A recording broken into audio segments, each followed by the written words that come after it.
વડોદરા શહેરમાં કોલ સેન્ટરનું પ્રમાણ દિવસે ને દિવસે વધી રહ્યું છે।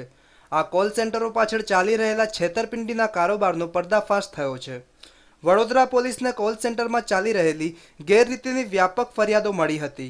આ પ્રકારના કોલ સેન્ટરમાં મોટા પાયે છેતરપિંડી ચાલી રહી હોવાની બાતમી મળતા વડોદરા પોલીસે વ્હાઇટ કોલર ક્રાઇમ અંગે વધુ તપાસ હાથ ધરતા આંતરરાષ્ટ્રીય સ્તરે કોલ સેન્ટરથી ફોન કરી લોન આપવાની લાલચ આપી છેતરપિંડી કરતી એક ગેંગ પોલીસે ઝડપી પાડી છે।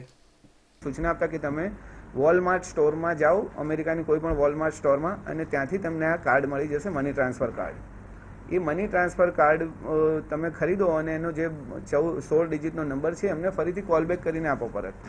અહીંયા એ લોકો અમદાવાદના કોલ સેન્ટર પર કોલ કરીને બરોડાના કોલ સેન્ટર પર કોલ કરીને આપતા અને એ નંબર સીધો અહીંયાથી અમદાવાદ ટ્રાન્સફર થતો અમદાવાદના આમના એજન્ટ જોડે, અને અમદાવાદનો એજન્ટ તાત્કાલિક રીતે યુએસમાં બેઠેલી ટીમને નંબર આપતો અને યુએસમાં બેઠેલી ટીમને નંબર આ જે એમનું વિઝા કાર્ડ લોડ થઈ ગયું હોય આ નંબરથી એટલે તરત એટીએમમાંથી પૈસા ઉઠાવી લેતા અને એ એટીએમના પૈસા હવાલા મારફતે પાછા અહીંયા અમદાવાદના એજન્ટને મળી જતા। આવી એક પ્રાથમિક માહિતી અહીંયા આપણને મળી છે। એટલે એક જબરજસ્ત રીતે કોમ્પ્યુટર નોલેજનો અને ઇન્ટરનેટ નોલેજનો ઉપયોગ કરીને આ છોકરાઓએ આ કામ પાર પાડતા લગભગ એમનું અત્યાર સુધીમાં 2.5 કરોડ રૂપિયા આ રીતે લોકોએ ભેગા કરેલા હોવાનું એક પ્રાથમિક તપાસમાં બહાર આવ્યું છે।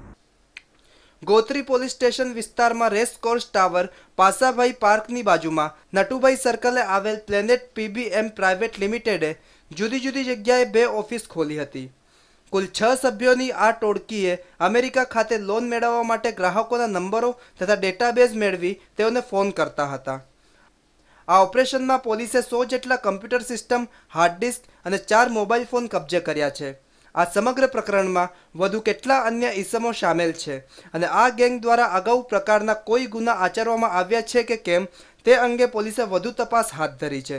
Bureau report, news online, Vadodara.